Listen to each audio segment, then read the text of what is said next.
ठीक है। अगला क्वेश्चन है, नीचे दिखाई गई आकृति में टर्मिनल ए व बी के बीच समतुल्य प्रतिरोध ओम में क्या है? ठीक है, तो अपने पास में है यह डायग्राम और इस डायग्राम को क्या करना है, सोल्व करना है। ठीक है, तो सबसे पहले इसमें देखेंगे, इसको सोल्व करने के लिए सबसे पहले देखेंगे कि श्रेणी क्रम में कौन कौन से प्रतिरोध है और समांतर क्रम में कौन कौन से प्रतिरोध है। ठीक है, अब यहां देखो 6 और 8 जो है ये दोनों कौन से क्रम में है, समांतर क्रम में। 6 और 4 जो है ये कौन से क्रम में है, समांतर क्रम में। ठीक है, उसके बाद में 8 और 4 कौन से क्रम में है, तो ये दोनों कौन से क्रम में होंगे, ये दोनों श्रेणी क्रम में है। ठीक है, श्रेणी क्रम में। ठीक है, तो श्रेणी क्रम में जो प्रतिरोधों का मान होता है वो क्या होता है, जुड़ता है। ठीक है, तो R बराबर क्या हो जाएगा, तो R बराबर 8 प्लस यहां कितना है 4। ठीक है, तो बराबर में 12 ओम। ठीक है, और यहां पे है 6 ओम। तो यहां पे अगर इसको डायग्राम बनाएं तो इसका डायग्राम जो होगा वो कुछ इस तरह का बनेगा। ये इसका ए पॉइंट और ये इसका बी पॉइंट। ठीक है, यहां पे है 6 ओम और इसका मान कितना हो जाएगा, 12 ओम। यही होगा। ठीक है, अब देखो 6 ओम और जो 12 ओम है ये कौन से क्रम में है, ये समांतर क्रम में है। तो इसमें देखते हैं कि R1 कौन सा है और R2 कौन सा है।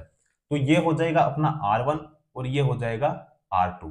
ठीक है, प्रतिरोध कितने हैं, तो प्रतिरोध है 2, 6 ओम और 12 ओम। अब जब दो प्रतिरोध को सोल्व करना होता है तो दो प्रतिरोध को जहां पे सोल्व किया जाता है तो उसका सूत्र क्या होता है, तो RT बराबर R1 गुणा R2 बटा R1 प्लस R2। ठीक है, तो यहां पे इसको करते हैं सोल्व, तो RT बराबर, ठीक है, R1 का मान कितना है, तो 6, आगे साइन किसका है, गुणा का, तो यहां गुणा का साइन लगा देंगे।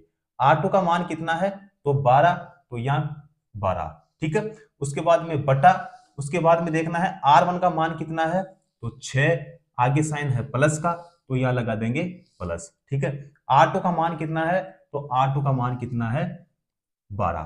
ठीक है, तो बराबर में देखो ये कितना हो जाएगा, ये हो जाएगा 72, 72 हो जाएगा, और नीचे कितना हो जाएगा, 6 और 12 ये हो जाएंगे 18 हो जाएंगे। ठीक है, तो इसका भाग जब हम इसमें देंगे तो बराबर में क्या आएगा, तो बराबर में जो आएगा अपने पास में वो आएगा 4 ओम। ठीक है, और यही अपना आंसर आ जाएगा।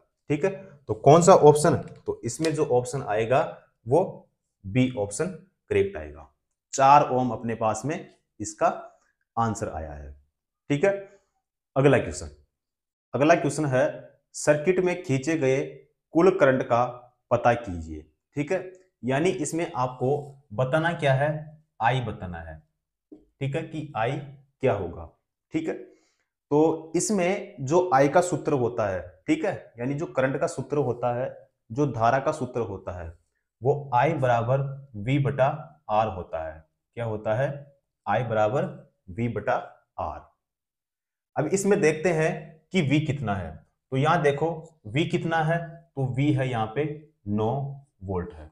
ठीक है, उसके बाद में R कितना है, तो यहां पे देखो R1, R2 और R3 है। ठीक है, तीनों जो रेजिस्टेंस है, जो तीनों प्रतिरोध है कौन से क्रम में जुड़े हुए हैं, तो ये है श्रेणी क्रम में। ठीक है, तो श्रेणी क्रम में जो प्रतिरोधों का मान होता है वो हमेशा जुड़ता है। ठीक है, तो यहां है 3 ओम, यहां है 5 ओम और यहां पे है 10 ओम। तो 3 और 5 8 और 10 हो जाते हैं ये 18। ठीक है, तो यहां पे 18, तो बराबर में क्या लिखूंगा, 0.5 एम्पियर। ठीक है, तो यही अपना करेक्ट आंसर है। ठीक है, कौन सा ऑप्शन, बी ऑप्शन करेक्ट हो जाएगा।